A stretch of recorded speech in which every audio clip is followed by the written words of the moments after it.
자, 부동산 시장의 붕괴 거의 다 왔습니다. 지금 아파트 하나만 남았는데 이것도 아직 지표가 안 뜨고 있을 뿐이고 일부러 지표가 안 뜨게 하는 그런 연구 결과 역시 발표가 됐습니다. 그러니까 실제 이미 시장은 바뀌고 있다는 소리죠. 거의 이번 4월이 아직 지표는 안 나왔지만 거의 한 작년 9월 같은 지표가 나올 가능성이 굉장히 높고, 문제는 작년 9월에는 9, 10, 11, 12개월 4개월만 버티면 된다 였는데 지금은 4, 5, 6, 7, 8, 9, 10, 11, 12개월 9개월을 버텨야 돼요. 그래서 이런 붕괴 징조들이 계속 나오고 있고, 맨날 그런 이야기예요. 몇 년간 떨어진다고 했는데 이제 떨어지고 너 못 믿겠다. 그거 하나만 가지고 붙들고 늘어지는데, 그거는 안 떨어진 이유가 제가 두 가지를 말씀드렸죠. 코로나라는 비정상적인 사태, 이것은 예상이 불가능한 상황이었고, 오히려 금리 오를 때 올라간다고 말하는 인간들 다 틀렸을 때 저를 비롯한 몇 명만 맞았었죠. 반대로 최근에 비정상적인 정책을 써가지고 아파트만 부양하고 있는데 균열은 계속 나고 있었어요. 대표적으로 건설사 붕괴들이 이어지고 있는데, 건설사 붕괴들이 금융위기까지 번지는데 몇 가지 단계가 있죠. 어디까지 번지느냐가 아니라 그 방향으로 가고 있는 것들이 보이면은 금융위기는 온다는 소리예요. 근데 건설사 붕괴가 이미 번져가기 시작했습니다. 어디로? 신탁. 그래서 신탁사 목줄 재는 책임 준공, 이 대납한 공사비가 눈덩이처럼 쌓입니다. 소송을 통해서 청구한 손해배상액만 약 3,400억인데 이거는 청구한 게 3,400억이고 여기 결과가 나오면은 앞으로 청구는 계속 늘어날 겁니다. 그래서 뭐 무궁화 신탁 같은 경우는 지금 영업용 순자본 비율이 정부 규제 기준을 못 미치는 68.7%로 급락했다가 두 달 만에 경영 개선 명령을 받고 지난해 말에 마이너스 195.5%로 최악으로 악화가 됐다. 그러면서 자꾸 제목 저따위로 지어요.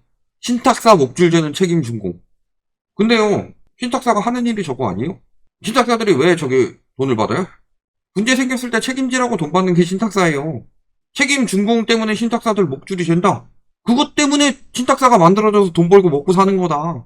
당연한 일을 여태까지 꿀 빨았다가 이제 와서 문제 되니까 저것 때문에 책임 준공 제도를 없애야 된다, 자꾸 이런 식으로 만들려고 하는데 신탁사는 저거 하라고 있는 거예요.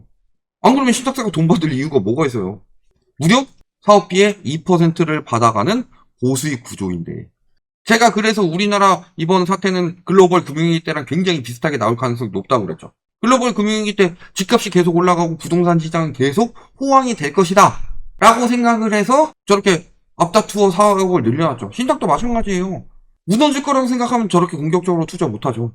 내가 받는 건 2%인데 문제 터지면 그것에 몇십 배를 갚아야 되는데. 그래서 부동산 시장이 계속 호황일 것이다 라고 해서 경쟁적으로 영업했는데 결과는 호황 이거죠.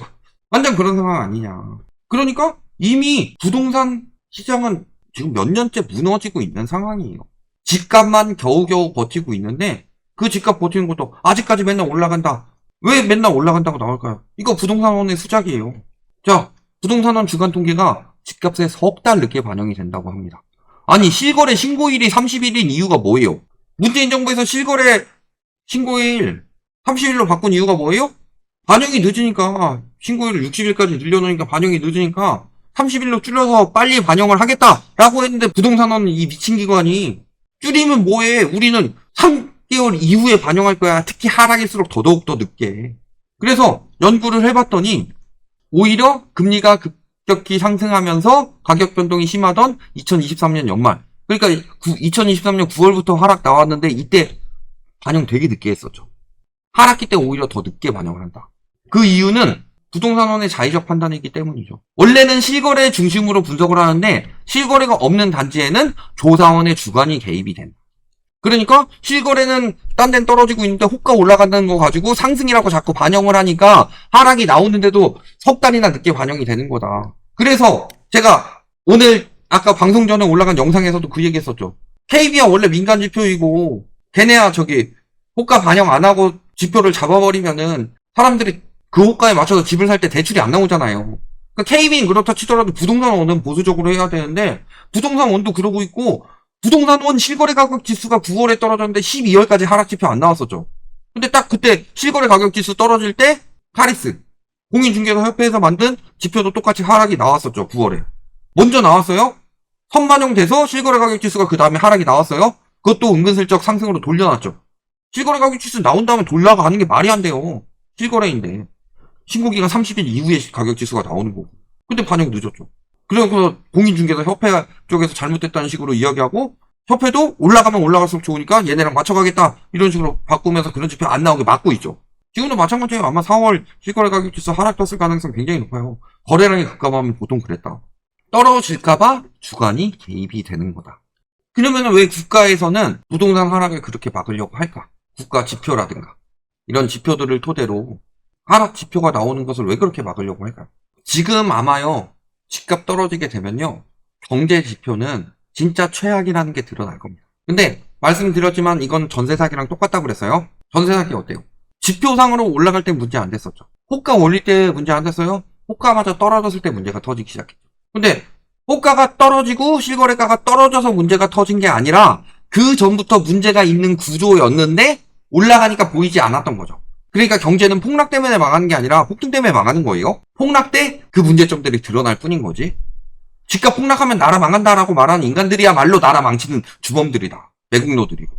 근데 지금 집값이 떨어지게 되면은 건설사들 PF 문제는 더 터질 테고, 또 건설사들 PF 문제 터지면 땅값 떨어질 테고, 이런 문제들이 터지지 않도록 자꾸 안 떨어지는 지표를 내는 이유가 무엇 때문이겠냐. 예를 들어서요, 최근에 경제는 최악인데 오히려 기업 지표가 개선된 기업들이 나오고 있습니다. 어떤 기업들이냐. 뭘 반영을 하느냐. 건물 및 토지 지분 자산을 재평가해서 자산이 늘어났으니까 안전하다, 이런 지표를 내주는 거예요. 갑자기 자산이 자기 자본이 8.7배 증가했습니다. 부동산 팔리지도 않죠. 당장 꺼내다 쓸 수 없는 돈임에도 불구하고 자기 자본이 증가했다고 긍정적인 지표만 나온다고 해서 어디다 써먹냐. 여기도 토지 재평가 결과 올랐다. 호텔 용지 재평가 결과 자본이 더 많다. 자산이 더 많다. 자산 재평가를 진행해서 토지 자산 재평가로 또 차액 9조 5천억을 얻었다. 이런 식으로 기업들이 지표상으로만 좋게 보이게 만드는 거예요. 저 토지가 일단 당장 팔리냐. 지금 그 서울 상급지라는 그런 곳들에서도 지금 매물을 내놨는데 안 팔리고 있죠. PF 문제 있는 곳들도 있고. 그런데 위험하니까 저기 땅값 많이 올랐으니까 땅값 자산을 재평가해줄게 해가지고 올려가지고 부채 비율을 줄였대요. 자기 자산이 많이 늘어나니까. 근데 제가 늘 말씀드리지만 부동산 자산은 황금성이 떨어지기 때문에 팔기 전까지는 돈 아니라고 그러죠. 저런 식으로 해가지고 부동산 가치 올려가지고 기업들이 안전한 척 하니까 사람들은 속아가지고 그런 주식도 사가지고 주가 올라가는 거 아니에요. 지금 딱 코스피 상황이 그거예요. 얘네들 부채 비율 줄였대. 굉장히 긍정적으로 나왔어. 사자! 가지야! 그 기업이 좋아진 게 있어요? 재평가만 안 됐을 뿐이지 그 땅은 계속 가지고 있었던 거고 부동산 부양을 왜 했겠어요? 저런 식으로 보는 지표만 좋게 만드는 거죠. 암에 걸렸으면 뭐 해야 돼요? 항암 치료를 받아야 돼요. 항암 치료를 받으면은 머리도 빠지고 살도 빠지고 그렇죠? 근데 암에 걸렸는데 겉보기를 좋게 만든다고 헬스장 가가지고 PT 받으면서 운동 열심히 해요. 어느 쪽이 더 오래 살까요? 겉보기에만 집착하니까 그 경제가 암적인 존재가 돼버리지 않았냐. 아직도 그 짓거리 하고 있는 거고. 그러니까 지금 아파트 하나만 남은 거예요. 집값 하나만. 맨날 뭐 몇 년간 틀렸다. 이번에 또 올림픽 파크 포레온 영상 올리니까 앞으로 어마어마하게 달리더만 뭐 8년째 틀렸다느니 또 뭐야. 이런 식으로 해놓고서 뭐 돈 빨아먹고 뭐 라이트하우스는 뭐 어떤 아파트를 갖고 있는지 다들 아시죠? 내가 뭘 갖고 있는데? 압구정 현대 갖고 있어요? 또 올림픽 선수촌 이야기 할 거예요? 하여튼간 지들이 개 돼지라서 말도 안 되는 헛소문에 휘말려 놓고서 그거를 진실이라고 믿고 있는 인간들이 자꾸 왜곡된 시선으로 하고 왜곡된 헛소문만 퍼뜨리고 있다. 하여튼간 구라치는 인간들이 구라에 잘 속아요. 개 돼지들이니까 그렇지. 제가 모든 사람 다 욕하는 거 아닙니다. 올림픽 파크 포레온에 사시는 분들 다 욕하는 거 아니에요? 근데 아직도 내가 뭐 올림픽 선수촌이라든지 압구정 현대라든지 뭐 라이트하우스로 돈 벌어가지고 집 샀다 이딴 이야기하는 인간들은 다 개 돼지들이지. 헛소문에 속은 개 돼지들. 자기 생각대로 상식적으로 말이 되는지 안 되는지 생각도 안 해보는 진짜 개 돼지들이죠. 이렇게 이야기하면 명예훼손이죠.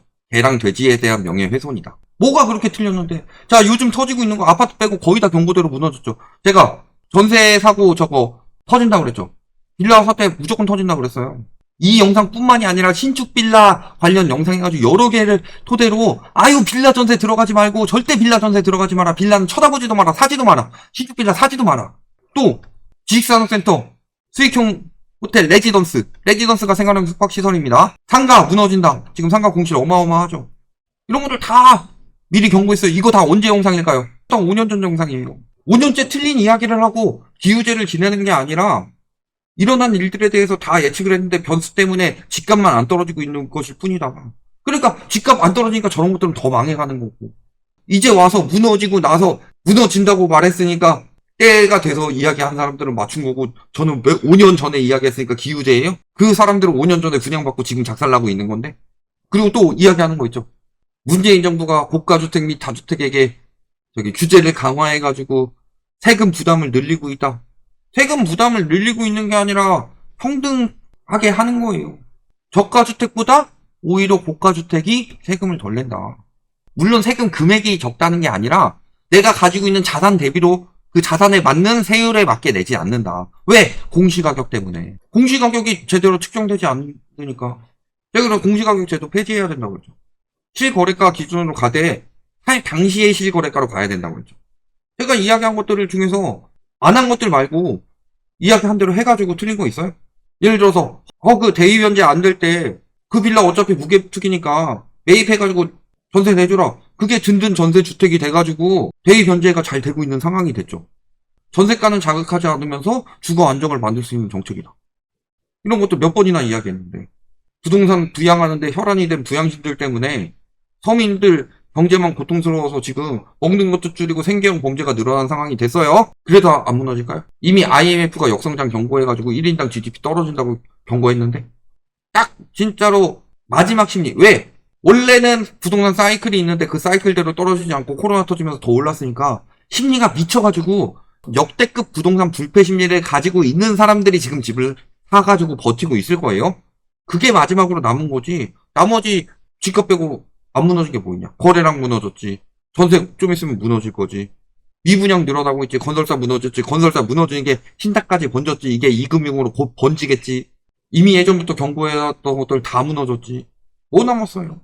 이 미친 부동산에 대한 요 심리만 깨지게 되면은 경제가 정상화되어 가는 동안 진짜로 많은 대가를 치를 것이다. 공짜 점심은 없다는 말이 괜히 있는 게 아니라 그 후폭풍이 오는 거다. 여기까지 말씀드리겠습니다.